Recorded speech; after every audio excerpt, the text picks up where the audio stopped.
Turn this up. Turn this up. Your professional development is one of the keys to your career success. When you combine your desire to grow with actionable steps, your journey to success becomes an incredible reality.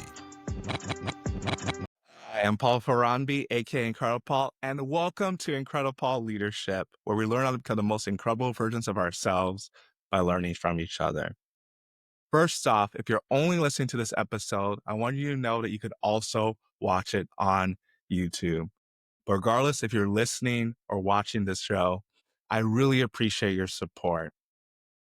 Another thing I want you to know is this Be Incredible Starter Pack. So I launched it about a month ago now, and I want you to know that this is a way to be incredible in a few different areas of your life.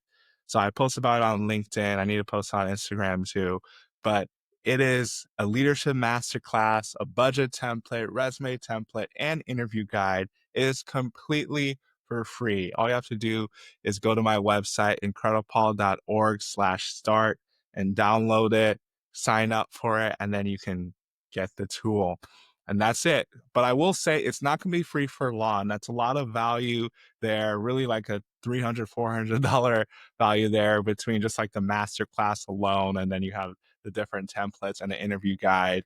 So it's free for now, but definitely encourage you, IncrediPaul.org/start. Download it now, share with a friend while it's still free. All you have to do is share your email and I can send it off to you. And that's basically it.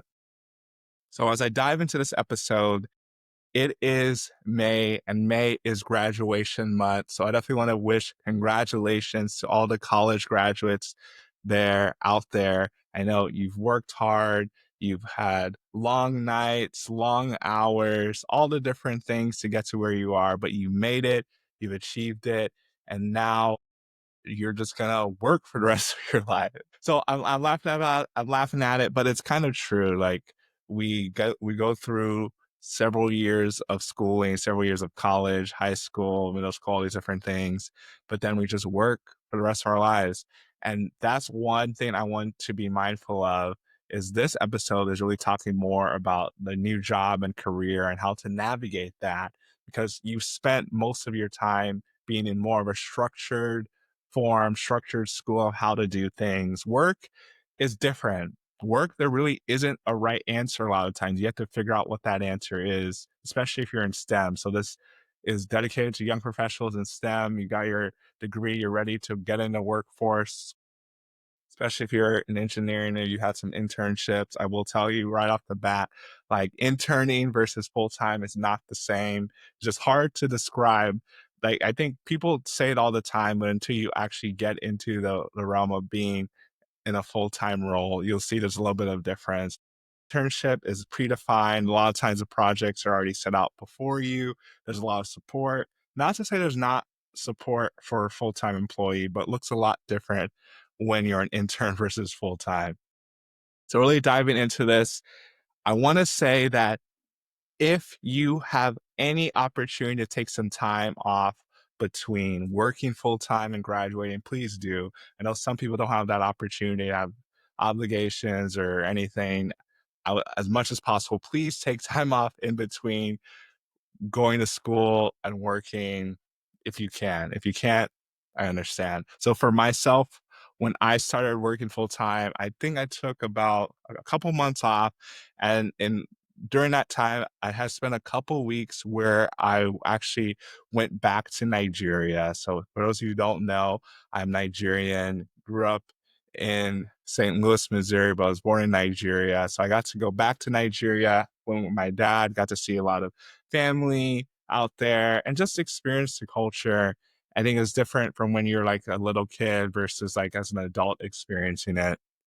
And it was just really good just to give perspective of everything and also getting time spent with family. Lots of great food, lots of great things to see there, lots of sights as well. Definitely need to go back soon. I've been telling myself that. I've been caught up in so many different things, but I need to get back. I need to just make the decision, make the time for it. But that's what I would say for anyone who is in between. Maybe you don't even have a job yet, so that's something that maybe I can dive into. But if you have the opportunity, definitely take some time to do something before you dive into full-time. work as an engineer, a scientist, technologist, mathematician, whatever it is in STEM that you're doing, because you will be working for majority of your career, and hopefully you land in a job that you enjoy and you love. Sometimes the job that you're at is just a stepping stone, but I want to keep it in mind that even if it's just a stepping stone, don't treat it like a stepping stone. Try to learn as much as you can, glean as much information as you can, connect with people as much as possible. So really talking about transitions in this episode, because I've had the opportunity to transition into a new job or really a new company 5 different times. I know. So I'm 31 years old and started working when I was 22. And yeah, been able to have 5 different companies I've worked with over the time. So I've learned a thing or two because I've seen a thing or two. So whether you're moving to a brand new city or just a new company, so 5 different times, but in 4 different cities. So one of the changes I made, I stayed in the same city. So here are some things you need to consider when you are transitioning. You definitely want to focus on making sure that you have a community around you. I know as someone who is a self-proclaimed ambivert, introvert leaning, that's really easy for me to keep to myself. But anytime I transition to a new city, I think I lean more on the extrovert side, and I'm doing a lot more of exploration and just trying to see the city, meet people. I think if you are more of an introvert, the key reason why you want to spend time connecting with people is that when you're in a new city, there's a lot of stuff you don't know that you don't know. So the more people you're able to connect with, the better it is for you. And then they can tell you things that you may not know. I would say do it at your own pace. Sometimes it can be overwhelming, meet a lot of different people, but just be intentional about it, whether it's different employee resource groups at work or maybe volunteering at work in different things or in a community, different sports leagues, there's trivia nights, even church can be a good opportunity if you're a person of faith. So that's always a good place for me. I say that Jesus is first and I am second. So I'll connect with different people at church, but I've also been a part of different sports leagues and volunteering and able to make friends that way. But I think that's really crucial that you don't underestimate the value of having community, having friends around you when you transition into a new city. Like maybe you have family in the area where you're working, you already know some people, that's great. But if you're going into a new city, please be intentional about getting a community around you and not just diving full force into work, because work can suck you in and it's important and you can be passionate about it, but you also have to have some time outside of work as well. So, as I dive into some key things with working in a new job, and this also can be key things even if you've been working for a while and you're transitioning to a new career, a new job, a new company, key things you want to make sure that are happening, even if the company or your manager are not doing things. One of the first things I say is make sure you have regular meetings with your manager. Hopefully, your manager will set up regular meetings with you. Even if they don't set up regular meetings, don't wait for them to set up the meetings. This is all about being proactive, making sure that you are meeting regularly with them. Because at the end of the day, you can do all the things, but if no one knows that you're doing them, you're not going to get any credit for it. So it's almost like a corporate game, depending on where you are. If you're maybe in a corporate or maybe like in a manufacturing setting, is if no one knows what you're doing or your manager doesn't know what you're doing, then it's not going anywhere. Not to say that you should only do things for the sake of getting accolades and things, but just be mindful of making sure that you have regular meetings, even just to keep them up to speed, whether she or he, like they know what you're doing, making sure you're focused on the right things, understand expectations. Those are key reasons why you want to meet with them on a regular basis. Other thing you want to do is make sure you have informal meetings with people on your team or other people that you work with. Why do you want to do that? Because when it all comes down to it, people want to work with or do business with people they know, like, and trust. And when you have those informal meetings, people get to know you better, whether it's a coffee chat or maybe it's just going on a walk somewhere. like at the quote water cooler, which I think right now it's just like grabbing coffee, but take time to connect with the people on your team or even on other teams that you're working with and ask beyond how they're doing or how the weather is. Get to know like what they're passionate about, what they're interested in. And you might find out that you have similar passions as well. But like I said, if you're more introvert leaning, it might take a lot to do it. And maybe the other person might be introvert leaning as well. What I've learned is that once someone initiates, it makes it a lot easier. So whatever you have to do to get psych yourself up to do it, just go for it. Like channel me if you need to, like me giving you some confidence so that you can do it. It may be a little bit nerve wracking, but they're probably just as nervous as you are. You just have to start the conversation. So that's another thing. And I'm going through these pretty quickly, but I just want to get it out there, trying to keep these short. Another thing is when you're setting your PDP goals or performance development program goals for how you're going to be evaluated, make sure they're SMART goals. So they're specific, they're measurable, they're achievable, they're relevant, time bound. What exactly are you doing? How are you going to measure the success of it? Is this something that's actually achievable within the 6 to 12 months that's allotted for the time? Is it relevant to the business needs, objectives, goals, any of the things for the business? Is it time bound? When are you going to get this done? So those are key things to think about. The last couple things is I'll just focus on this one, to seek out mentorship of someone outside of your team.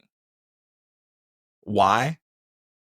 When you're working, when you're in a team, when you get into the process, it's really easy to get lost into the details of things and you don't see the big picture always. So having a mentor that's purposely outside of your team and ideally someone that's maybe a couple steps ahead of you, like it could be like someone at your manager's level, your manager's level, depending, whatever makes sense. All companies are a little bit different with how they navigate those things. The company I work for right now is really intentional about building relationships and building rapport and really being able to talk to anyone in the business fairly easily. I mean, I've had just random conversations with our regional president and just her being interested in what I'm doing and asking me about myself is not something I've always seen or someone as accessible. So that's just where I'm at. But I think for wherever you're at, like whether it's someone just a step ahead of you, maybe at your line manager's level or a couple steps ahead of you, ask the question and be proactive about asking if they can mentor you. The other thing with the mentorship is to think about this person doesn't necessarily have to be doing what you want to do long term. Because I know sometimes with mentors, you think about, okay, this person is doing exactly what I want. And there's a place for that. But I think it's just having someone who's been in the business longer than you and has more of a breadth of experience to help guide you on how the ways of working are for the company, for that business, for that function, whatever it is. So they can help with that. And even I think oftentimes it's helpful to have a mentor who's worked in multiple different functions so they can kind of tell you about the dynamics between them too. And the last thing, the fifth thing, so I should probably, I know a lot of times in communication, they say share only 3 things. I give you 5 things. But the last thing is don't put too much pressure on yourself to do something amazing in the first 90 days or even really in the first year. Like you are fresh out of college. And even if you're not fresh out of college, you're brand new to the organization. Like maybe you can do something amazing and maybe your skill set is perfect. But for the most part, they don't expect you to do a lot of stuff in the first 90 days. Like they want to make sure you're getting up to speed, asking a lot of questions. Beyond that, if you're more senior, they'll have higher expectations, but make sure you align on those expectations. Alignment is definitely key, but don't put too much pressure on yourself. That's where imposter syndrome can come in. But just summarizing, make sure you set up regular meetings with your manager. Take this time to set up informal meetings with other people on your team or in the organization as well. Make sure your PDP is SMART. specific, measurable, achievable, relevant, and time bound. Seek out a mentor, ideally someone that's not within your function, I think, and don't put too much pressure on yourself. So those are some key things. Like I said, I'm trying to do more solo episodes, keep them short to the point. Let me know if there's anything you have questions about, want me to go deeper in, but do those things. You can continue to develop in your career, develop in your leadership, develop in your life, and be incredible. Be sure to rate and review this podcast on your favorite podcast listening platform. We'll see you here next time. And be incredible. Incredible.